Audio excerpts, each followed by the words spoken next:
Welcome to The Faithful Steward. This is a podcast all about sharing biblical wisdom and practical insights in order to help church leaders pursue and teach financial freedom as part of Christian discipleship. We believe this is a spiritual conversation, and this is a place where the church needs to lead the way in order to move our communities forward in how we steward God's resources. I'm your host, James Lenhoff, and I am so passionate about this conversation and helping leaders have the confidence to step into it. We believe that if we help people thrive financially and grow spiritually, it changes everything. And I am so excited to join you on this journey. This podcast is brought to you by Good Sense. If you'd like more information about what we're up to, you can go to our website at goodsensemovement.org. All right, let's get started with today's conversation. Well, Happy New Year. Happy 2025. Here we are. We're kicking off this year, and I'm so excited to step into a new opportunity to make progress on our journey towards faithful stewardship. And this is typically a time of year where we map out our New Year's resolutions. Maybe you've already started down that path. This is very common for us to kind of say, this year's going to be different.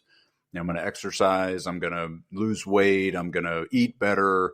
All the things that tend to come with that sense of a new calendar that gives us an opportunity to move in a different direction. And finances are no different in that regard. We tend to talk a lot this time of year about what we want to do differently in our finances. And New Year's resolutions are great. I'm a fan of them. I am not anti-New Year's resolution, but I do want to call out the fact that most of them fail. And there's a reason. A lot of times we set really lofty goals without fully understanding what would need to change in order for us to hit those goals.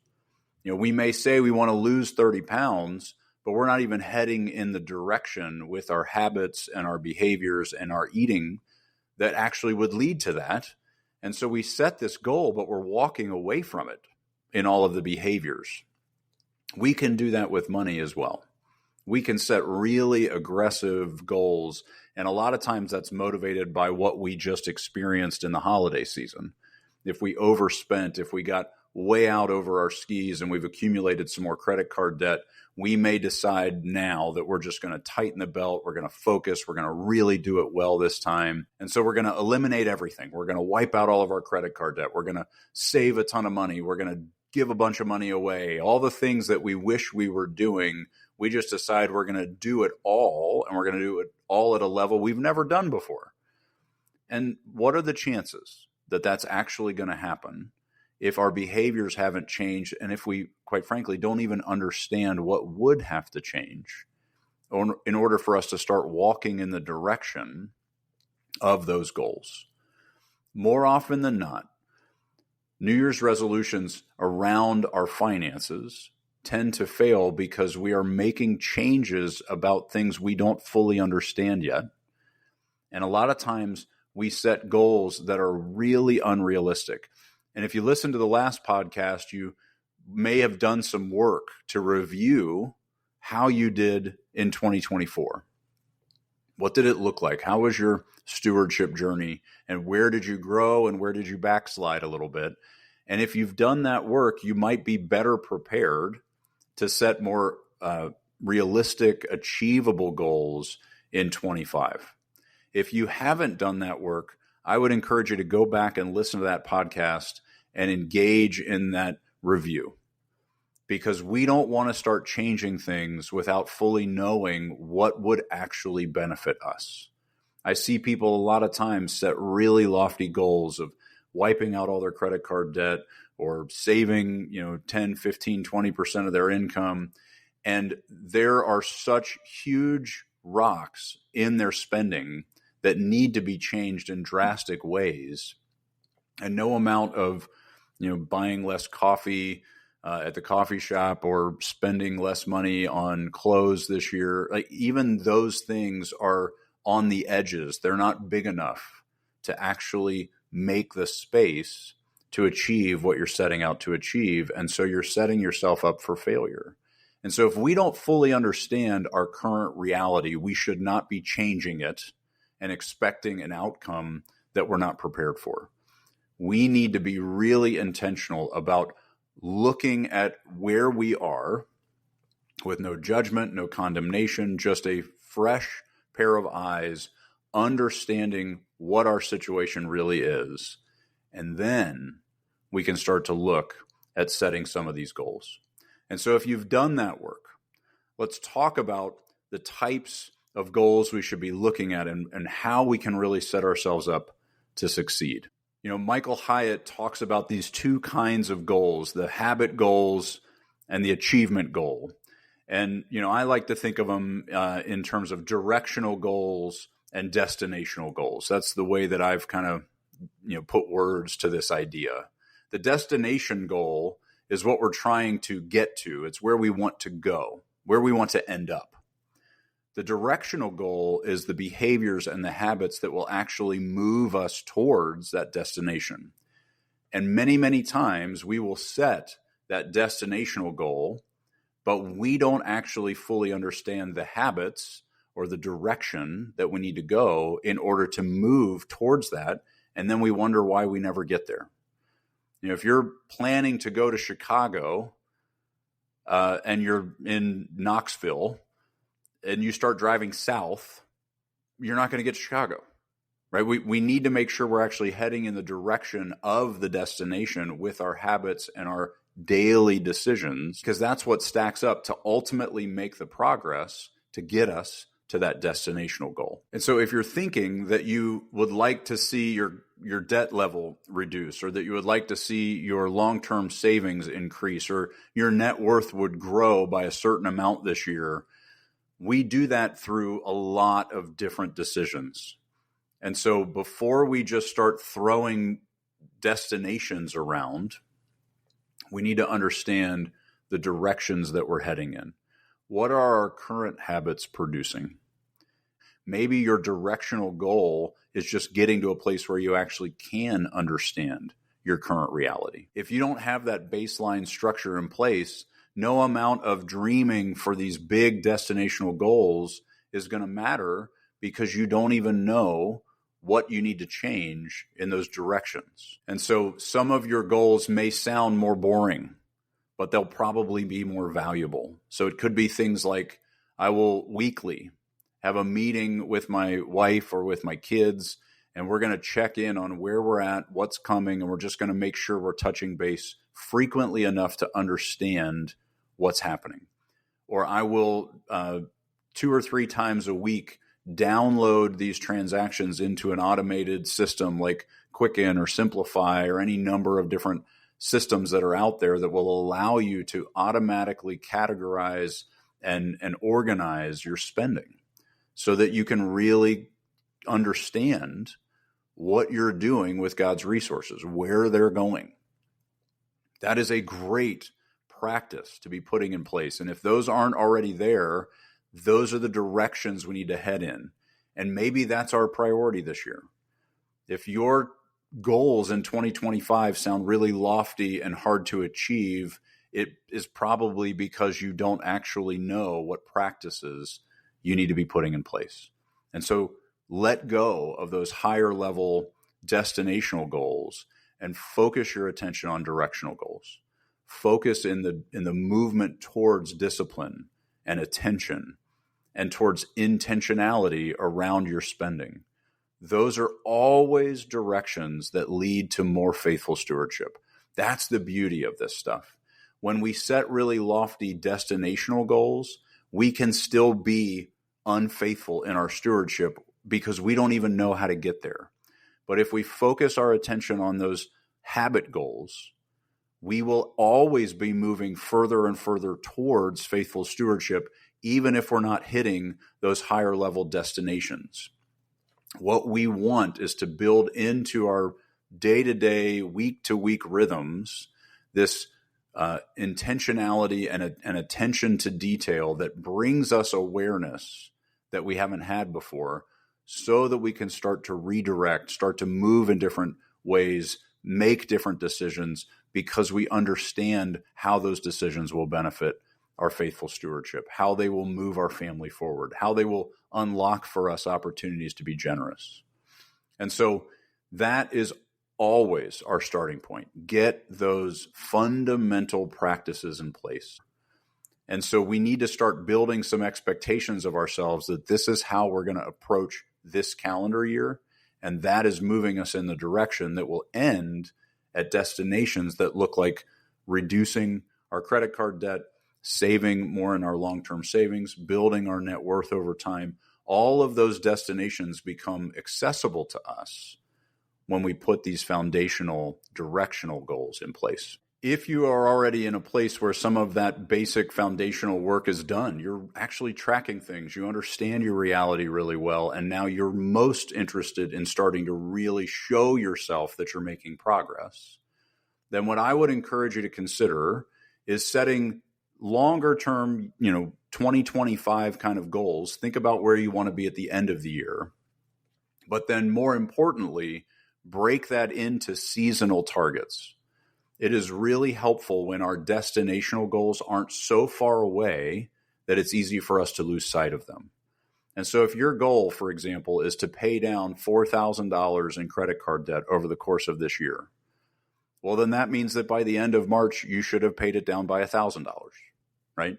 Start to break those higher level goals into smaller seasonal chunks that become what you're looking at when you do your seasonal reviews. So when you're doing that first quarter check-in and you're looking at what's happened in the first 3 months of the year, you have something to benchmark yourself to for that season rather than just this long-range year-end goal. Be specific. We want to set real, tangible targets. This is not just, I want my net worth to go up. How? How much? In what ways? What are you hoping to accomplish? Is it mostly around debt reduction? Is it mostly around savings? Is it a percentage of your income that you're hoping to save? Is it a dollar value that you're hoping to build toward? Is it a giving goal that you've set aside? You want to at least get to the tithe, that 10% benchmark, or maybe you want to challenge yourself to push past that. Put numbers to it and then break it down into quarterly chunks that make it much more achievable, much more measurable throughout the year, and they give you a sense of progress and achievement as we go through the calendar. They also give you a sense of whether you're falling behind sooner. One of the problems that I see is if we set an end of year goal and then we don't look at it again until the end of the year, we have not checked in often enough to do any kind of trajectory check. Are we on track? Are we falling behind? What does that mean? If we've only set this year-end goal, we can have a really difficult time knowing where we are in that process because we're not really paying attention to it until we get to that end-of-year review. If we have these really detailed, specific seasonal targets, we can start to really make progress and show ourselves that we're making progress, which reinforces that progress. When our brain has evidence that we're doing well, it wants to keep going. But if we're not even looking at it, then it just assumes we're failing a lot of times. It kind of falls into your default mode. If you judge yourself or you have a lot of self-loathing in this area, you'll just assume you're screwing it up. If we give ourselves evidence and we show ourselves that we are actually achieving things along the way, it's a much more virtuous cycle. It's a reinforcing cycle that perpetuates that momentum. One of the other things that it does is it gives us an opportunity to correct. So if you set a quarterly target that's a chunk of that year-end goal, if you check in March and you're not there, what does that mean? How much more do you need to change things in order to still be on track to get to that end of year goal? And so it is really, really helpful to give ourselves checkpoints throughout the year that show us that we are on the path that leads to that destinational goal that we've set for the full calendar year. I would encourage you also in this process to give yourself grace to be fluid, to adjust. If you have a large bonus that comes in and you're able to hit some of these goals sooner, you're able to give more aggressively, you're able to pay down debt more aggressively, don't stop there just because you were able to speed up the progress. How much further can you go? Change the goal, move the goalposts. The same is true in the other direction. If you're thrown a curveball, you get laid off or you have to take a demotion or you have some really big unexpected expense that hits, recognize that that will have an impact on your ability to hit the goal and give yourself permission to move those goalposts as necessary. But we don't want to move them just because we've been out of discipline.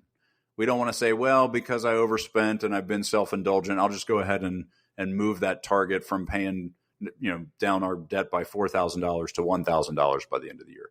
That is not faithful stewardship. But be realistic when something unforeseen comes along and does impact your ability to hit the goal, whether that impacts it in a positive way and speeds it up, or it impacts it in a negative way and makes it unreachable. Those are things we need to adjust for, because otherwise we will find ourselves either being lazy and giving ourselves permission to be more self-indulgent because we hit the goal early, or we'll find ourselves in despair and hopelessness because we still hold on to this thing that's not achievable and it becomes evidence that we're a failure. And so give yourself the flexibility as a family to be in consistent communication about this throughout the year. These don't need to be hard, fast, unchanging targets. We do need things to be aiming at, but those things do have the ability to flex based on the reality we end up living in the coming year. One other piece that I want to share with you as you're setting out these goals is the recognition that this is the time to start to set intentionality. This is where we can look at how we did last year and turn to this year and decide ahead of time what our lifestyle cap is. This is a great time to establish all of those limits and say this far, no further. This is contentment. This is enough. We don't need more than this. And that starts to then open up for you an opportunity for more generosity. Start to draw those lines. Be intentional about your spending plan. Decide ahead of time what you will spend each month in these categories, and then go spend that money with confidence and a sense of freedom. But don't spend recklessly and unintentionally. Be thoughtful in how you're using the Master's resources. If we start the year with limits in place and an understanding of a vision of what contentment in our life looks like and the progress we want to make towards our goals, and we then walk into each month with the thoughtful spending plan of what we will choose before we're faced with too many options, before our emotions get the best of us and we spend, whether that's because we're bored or because we want to medicate an emotion that we don't want to feel. If we have a lot of intentionality in mapping this out now, the discipline to say no to things that we've decided ahead of time we don't need is so much easier than talking ourselves out of that compulsive spending in the moment.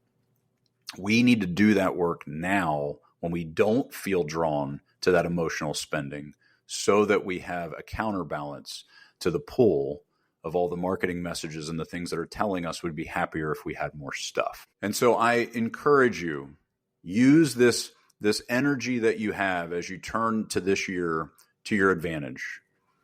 Think through how you're approaching your spending, how you're thinking about ownership versus stewardship, recognizing this is a time where all of that stuff needs to be reconsidered, and you can start to set intentional, thoughtful goals and then understand what direction you need to move in order to get to those destinations. I wish you nothing but the best in your faithful stewardship journey this year, and I look forward to walking alongside you as we navigate all of the complexities and the confusion and the fear and the emotion connected to how we honor God with His resources that He has given us to manage for His kingdom.